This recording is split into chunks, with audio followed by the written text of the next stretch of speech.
もちょっと私の中央突破作戦がうまくいった気がしますね。皆さんこんにちは。日本将棋連盟棋士七段の村中秀二です。今回もですね、将棋オンズで実況対局の方やってまいりますので、ぜひぜひ最後までごゆっくりお楽しみください。あなたが先手です。はい、私先手ですね。対局開始。今回はどうしましょう。居飛車でちょっといってみますかね。2六歩で。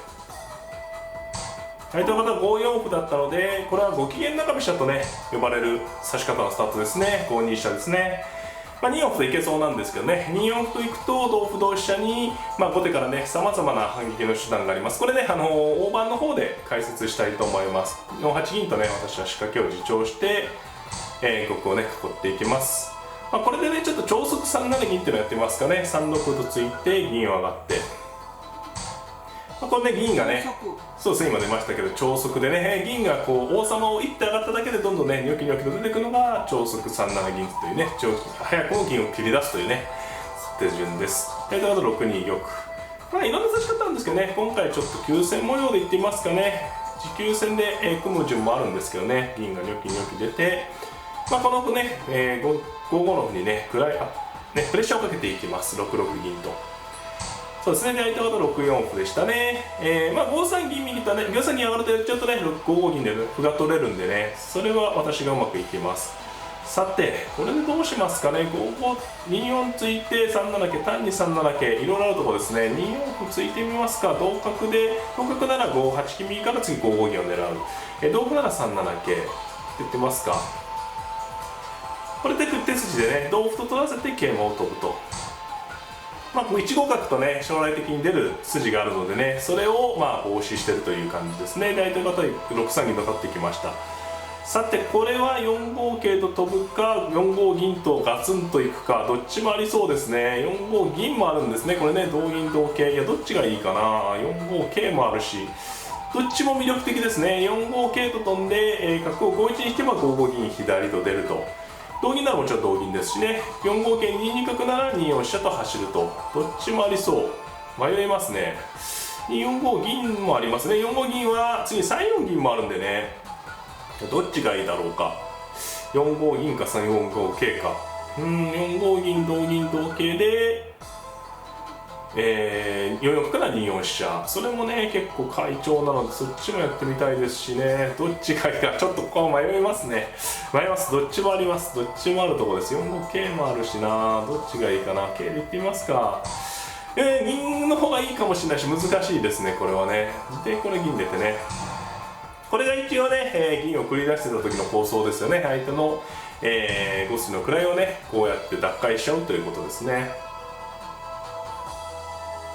今難しかったです。本当に悩ましいところでした。4五桂銀でいった方が良かったかどうか、どっちが良かったか未だにちょっとわからないですね。銀の方が良かったかもしれないですけどね。これで一応相手の方これ3三桂っていうのがさばきのテクニックですね。これね同桂なり同角とこの角が、また世に出てきてね、この桂は4五の桂が威張ってるんで次5三銀と打ってね、飛車が逃げたら6四銀上がるとかなるとね、こっちのペースになります。2三銀ですね。これはねちょっとね駒がそっぽなのでどうでしょうか。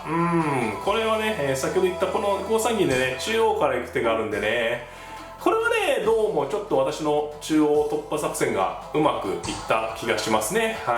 これでね銀がニョキッと出て、これはねかなりまとめるの大変ですね。銀銀桂の攻めで5四銀とかわすとね2二歩と打つ手がですね、この時2二歩がねこの手が痛いんですよね。今度ね、これで3三桂は今度ね、角が効いてますからね同桂成で崩壊ですし、桂馬を取れば2一歩成でね、この銀2枚がかなりの圧力を後手陣にかけてますからね。これはうまくこう中央のねなんていうんですかね、五間中飛車の対策のね超速4六銀3七銀ですか、超速のね超速の銀の繰り出しがねうまくいったかなって感じです。これで桂馬取れて次2二ととね引く手もあるんでね、そうですねこれで2二と1一と香取る手もあって迷いますけど、時に引く方がいいですかね。やっぱ飛車が取れるんでね、これはちょっと痛すぎますね。銀取る手もありますが飛車取って、これはね相手の方も最低の粘りだと思うんですけどね、こう1枚外してもまだね6四に銀がいますから、これはね、はっきり優勢ですね。飛車銀交換で手番ですしね。さあただどうやってこうなんていうんですか着地を決めていくかですね。これね銀成ってた歩を受けてくる64桂で成りによる、銀成りが一番自然ですか。王様はね美濃囲いじゃないんでね薄いんでね、そのいったあたりもちょっとね後手として粘りづらいところですね。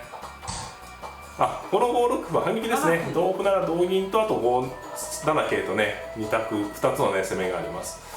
さてどうしますかね。もうこれは攻め合っていきたいところですね。銀二角成で6四桂というのがね私の方としては狙い筋なんですけど、それをとどめに回す感じですね。今3二金とそろそろ6四桂の時間ですね。6四桂と打ってこれは攻めが決まりましたね。金取っちゃってねで、金を打ちましてこれはぴったりですね。これはちょっと超速のね超速3七銀はすごくうまくいきましたね。五桂中飛車のね中央から逆にね位を奪還して破るというのがねうまくこう決まった形ですね。これ同金って取る、玉寄れば8二飛車ですし、同金と取れば同桂成同玉に6三金から並べ詰めがありますね。ありがとうございました。才能はかなりあったと思います。いかがだったでしょうか。今回もですね将棋音声実況対局の方やってまいりました。今回はね相手の方が五桂中飛車ということで、私の方はですね超速と呼ばれる超速3七銀とかね超速4の銀とか言われるんですけど、超速と呼ばれる、銀の繰り出しですよね。五桂中飛車に対して有力とされている、対策でね対応しました。中央から殺到してね最後は飛車を手にして寄せるということでね、結構理想的な流れでね、居飛車側としては五桂中飛車を攻略することができたという内容でした。この将棋のね詳しい解説は解説編の方で動画を出しますので、そちらの方も合わせてご覧いただければなと思っております。